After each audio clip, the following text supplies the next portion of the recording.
Hey everyone, welcome back to another video. Today we're reviewing the new Charlotte Tilbury Beautiful Skin Foundation. I've never tried a Charlotte Tilbury foundation, but this one seemed really interesting, so I had to pick it up and review it for you. So let's get into today's video. Before we start, if you're not already subscribed, I would love to have you, and don't forget to give this video a thumbs up if you do enjoy it or find it helpful at any point. And let me know in the comments below if you've ever tried a Charlotte Tilbury foundation, what you think of it.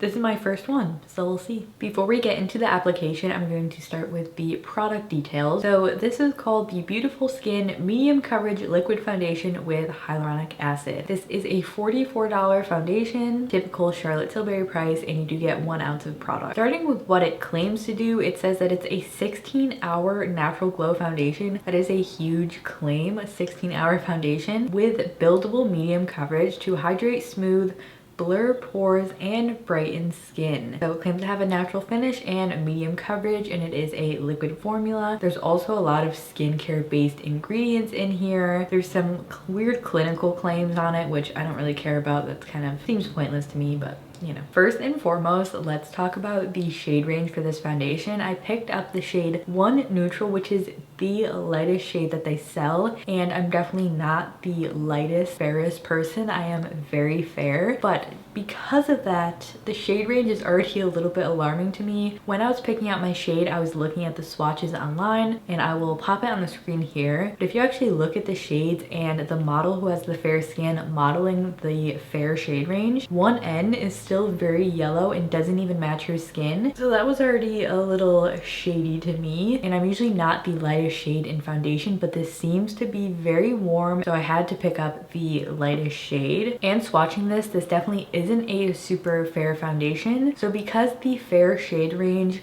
looks off, it looks like it runs warm. I'm also going to take a look at the deep end of the shade range, because usually with shade range there's quite a lot of medium shades, but I will say with the medium tan shades, they are very warm and olive as well.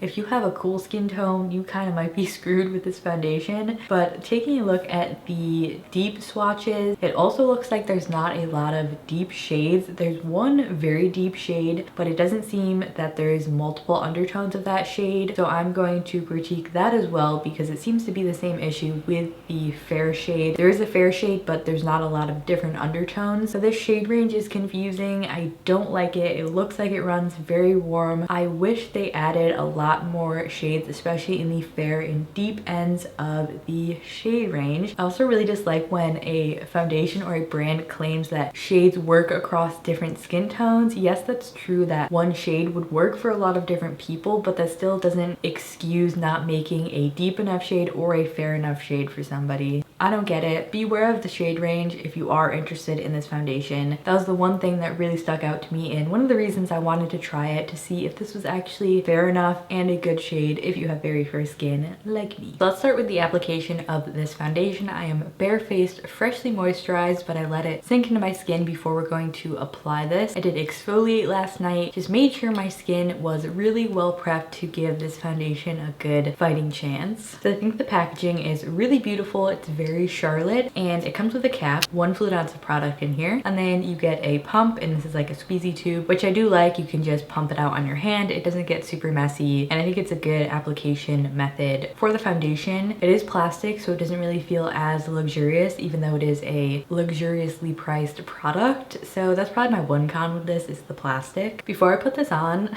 I'm pretty sure I'm allergic to this foundation, but I'm going to try it anyway. So once I start applying this, and if you see my cheeks getting red, it's because I think I'm sensitive or allergic to one of the ingredients in this product. I did try it yesterday, and that's what happened to my face. So today we'll see if that happens again. If that's the case, that sucks if this does actually work out, because I can't use it. But of course I still needed to do a review on it, so give this video a thumbs up for my poor skin going through this. This is the shade 1 Neutral, which is the lightest shade, which we already discussed, but here's a swatch of it on my hand. I think this is actually a really good match for me, surprisingly. Even though I'm not usually a neutral shade, this is a pretty warm neutral. I'm gonna start by just dotting a little bit on my cheeks here, and we'll see if they get red. And I have a fresh new sponge here. This is from Shop Missy. It doesn't have too strong of a scent. It kind of just smells like foundation.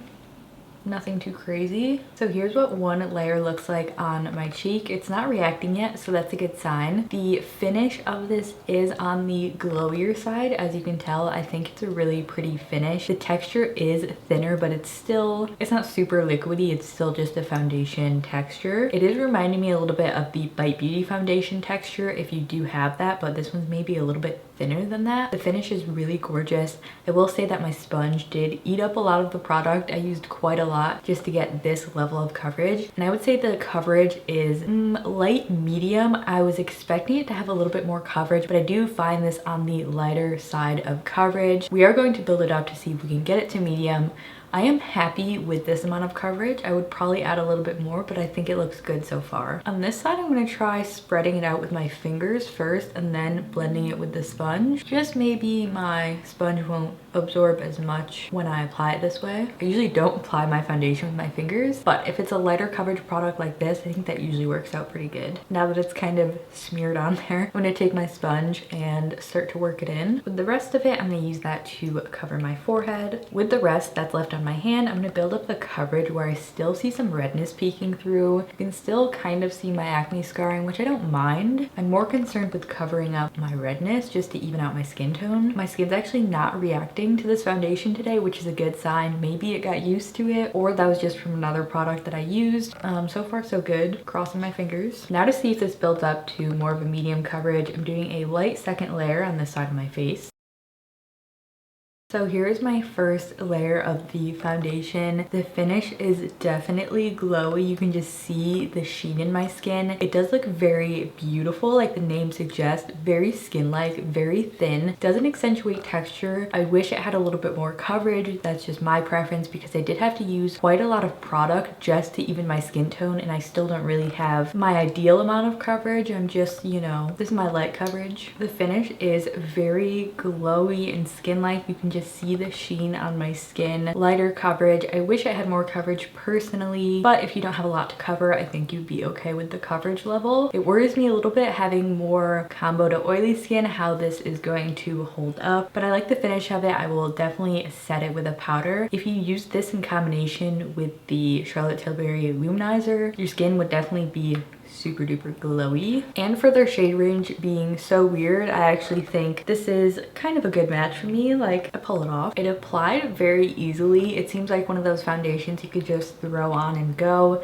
It doesn't really dry quickly. It is so luminous that it doesn't dry down, so you don't have to worry about that. You can just work it into your skin. And before I do the rest of my makeup and set it down, I'm going to smooth out my smile lines just because most foundations settle in there, so I just like to remove excess product. Same with around my nose. Just where it gets cakey, I'm just gonna really push the makeup in so it's not sitting on top of my skin. That rhymed, didn't it?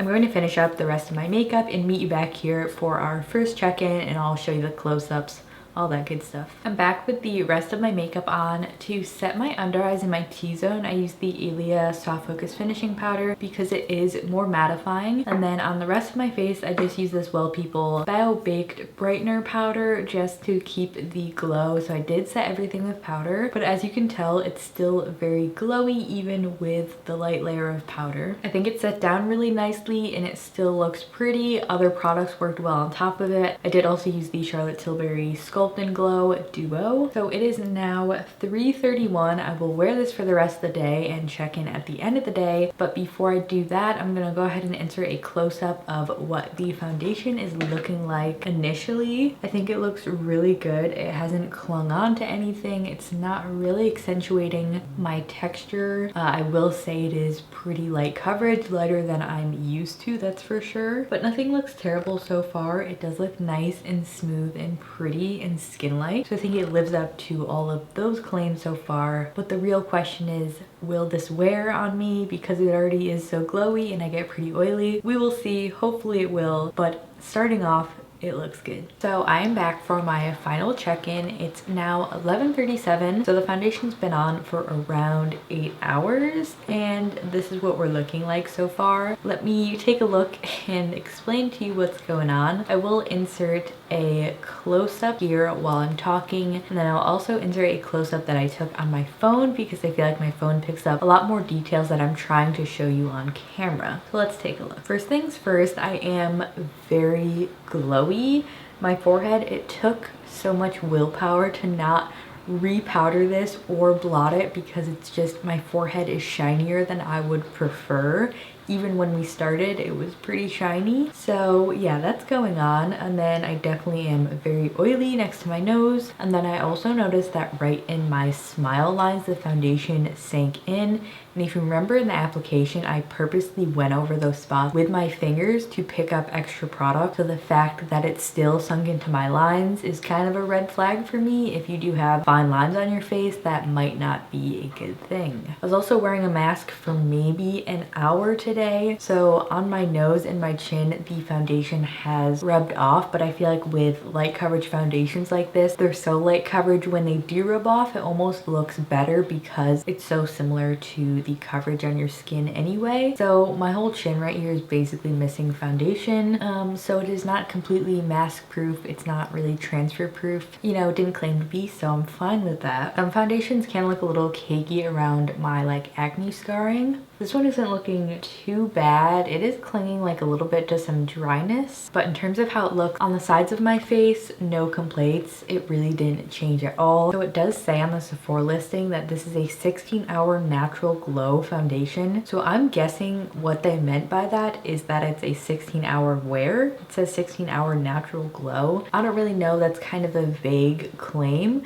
But for it to claim that it's a 16-hour wear, if I wore this for 16 hours, it would be like an oil slick. Like this is 8 hours, and I'm not a super oily person. I just sort of get a minimal natural amount of oil breaking through my face throughout the day. If you have oily skin, I really don't think this is going to be a good choice for you. With that being said, if you have dry skin, I don't know, there's something about this foundation that I really like. It really is a super beautiful skin-like glow. I would definitely blot this down and powder it again. It did wear off. It wasn't super like bulletproof. It seems more of a skin tint-ish type of product to me. It says that it's medium coverage. I don't really think it's medium coverage. I think it's light coverage that can be buildable to a light medium, because even with 2 layers, I don't feel like it's a good medium coverage. I don't know. This is one I'm definitely gonna have to play around with a little bit more. It was kind of weird. I had an allergic reaction to it the first time I tried it, but today it didn't do the same thing. I will have to continue using it to see. If I do, I will just stop using it. Doesn't matter if I like it. I'm not gonna have an allergic reaction every time I use it. So verdict's still out. I will be sure to update you in another video, and let me know in the comments below if you feel like it wore well. It's not bad, but it's not really that great either. I do commend this product for such a skin-like quality. I think that's my favorite thing about it. There is quite a lot of cons to it, one of them being the shade range. It gets pretty oily if you have oily skin, like I mentioned. I don't know how this would really work for you, but it is moisturizing and glowy looking. It also has a bunch of skincare ingredients from Charlotte, and the clinical claim said that people said their skin looked more hydrated, smoother, yada yada yada. I'm not sure if this foundation would actually improve your skin over time. I don't really need a foundation to do that. That's kind of why I use skincare, but I do like the fact that skincare is being infused into makeup now, and more of like natural looking skin-like foundations are gaining popularity. I think this is a very sort of targeted audience foundation. If you are younger, you don't really need a lot of coverage. I think this is probably a good choice for you. And also if you have dry skin, I think you would just love the glowiness of this. For me, is it my absolute favorite? Not really. It's actually pretty similar in consistency to my Bite Beauty one. I would probably still reach for that one over this because that has more coverage, still gives me a skin-like finish, and is less oily looking. But there is something I still really like about this, but I do think it's unique in the thinness, in the skin likeness. I think I said that already. I'm kind of repeating myself. It's late. I should stop the tapes. All right, everyone, that was it for today's review of the new Charlotte Tilbury Beautiful Skin Foundation. Hope you enjoyed it and found it helpful. Please don't forget to give it a thumbs up if you did, and comment below if you feel like you're interested in this or not, and tell me why. I will chat with you down there. Thanks for watching, and I will see you all in my next video. Bye.